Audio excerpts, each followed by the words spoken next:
Assalamualaikum warahmatullahi wabarakatuh. Perkenalkan, nama saya Timur Dekat Marifi dari kelas A15 akan menyampaikan materi tentang pendidik dalam pendidikan Islam.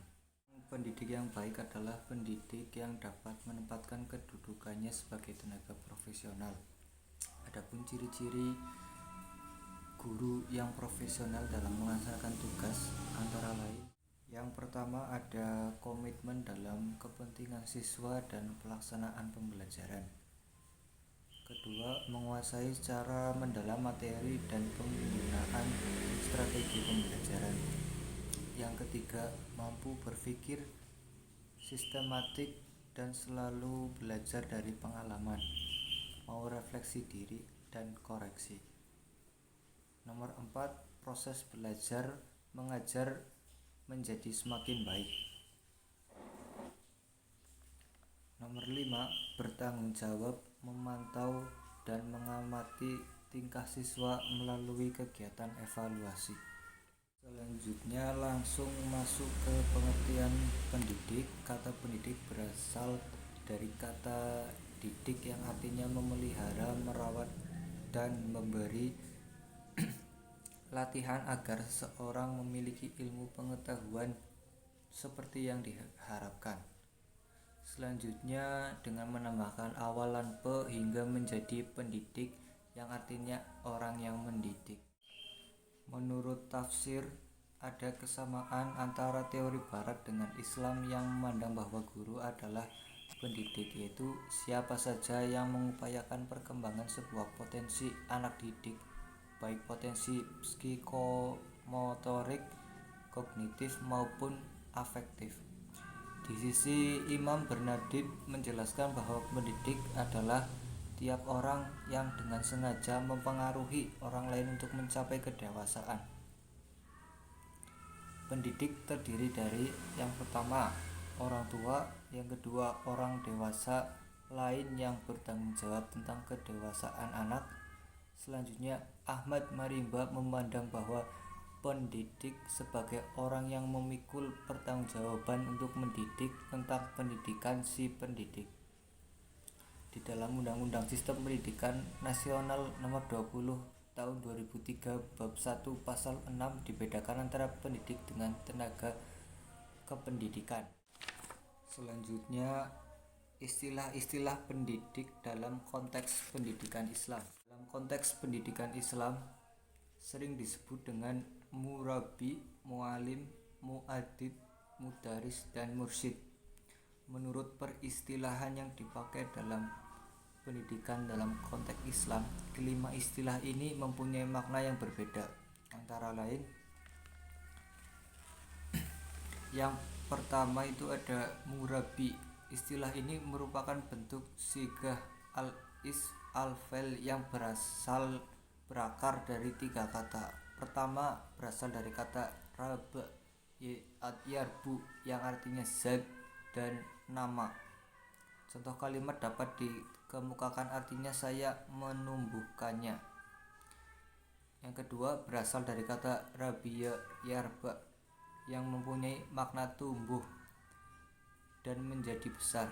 Ketiga berasal dari kata rabba yarubu, yang artinya memperbaiki, menguasai, memimpin, menjaga, dan memelihara.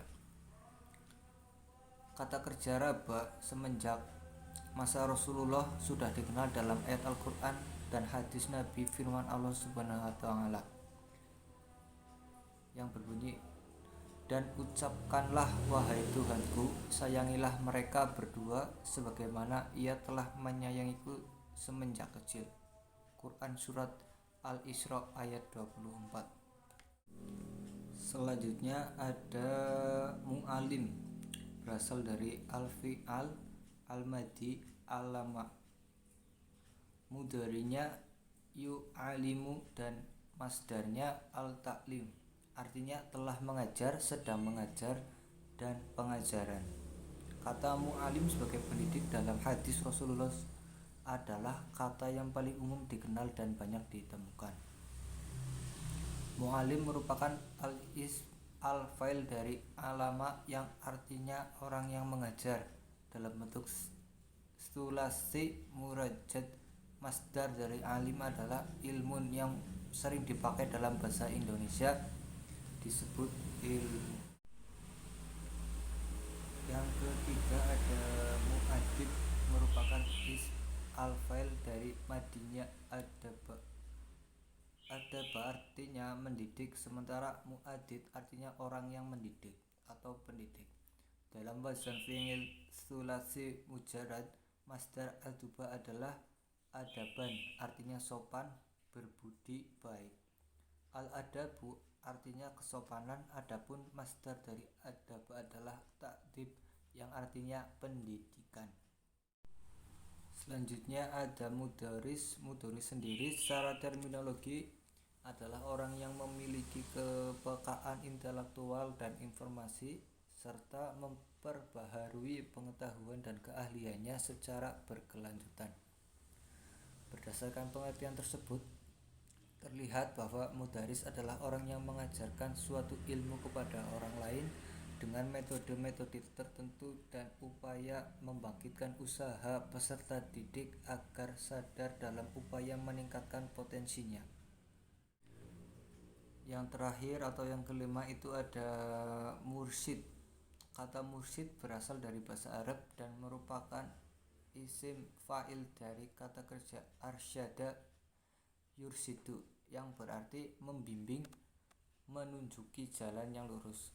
Terambil dari kata rasyad yang berarti hal memperoleh petunjuk atau kebenaran.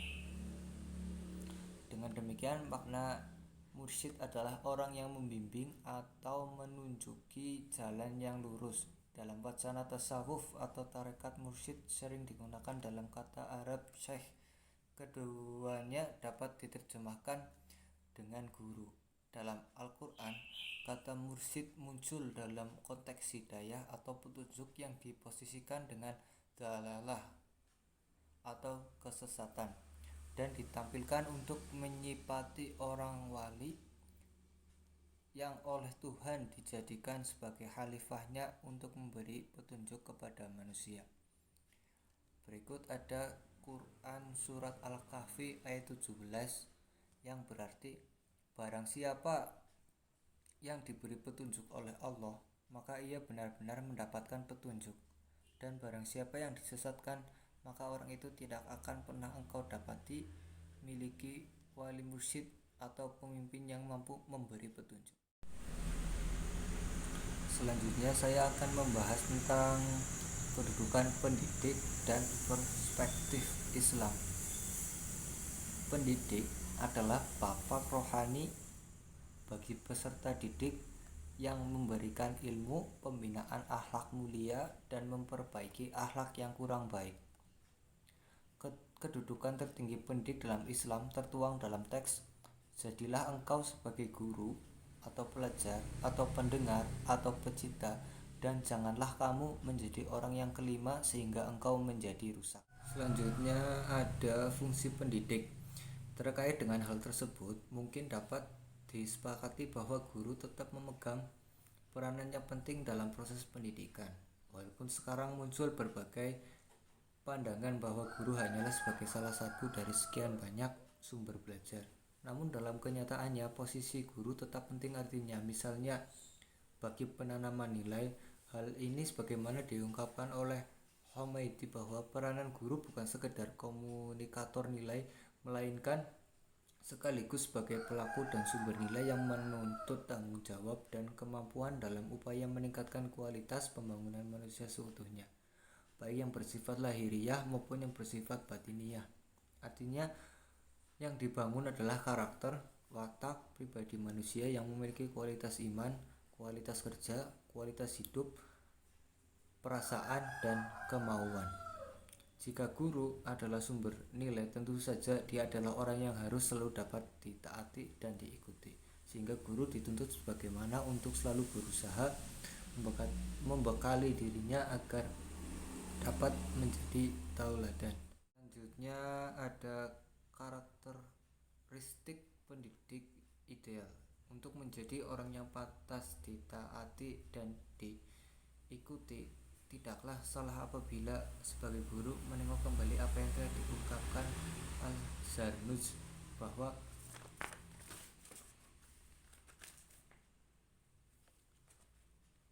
sebaiknya dalam memilih guru, pilihlah orang yang lebih alim, wara, dan lebih tua usianya, sebagaimana Abu Hanifah di masa belajarnya memilih Syekh Hamad bin Abi Sulaiman sebagai gurunya setelah beliau benar-benar merenung dan berpikir. Ungkapan tersebut menunjukkan bahwa alim, wara, dan lebih tua usianya dibanding muridnya menurut Al-Zarnuji adalah syarat yang harus dipenuhi ketika menjadi guru. Sifat-sifat itulah yang dimiliki Hamad bin Abi Sulaiman sehingga Abu Hanifah memilih menjadi gurunya karena semata-mata seorang guru yang tua dan berwibawa, murah hati, serta penyabar, sehingga Abu Hanifah menetapkan untuk menimba ilmu kepadanya sampai berkembang. Kata berkembang menurut Ibrahim bin Ismail mengandung arti bahwa Abu Hanifah tidak pernah berpindah guru dalam menimba ilmu sehingga menjadi orang mustahid kecuali hanya kepada Muhammad bin Abu Sulaiman. Dan yang dapat saya sampaikan dalam materi pendidik dalam pendidikan Islam, kurang lebihnya mohon maaf. Assalamualaikum warahmatullahi wabarakatuh.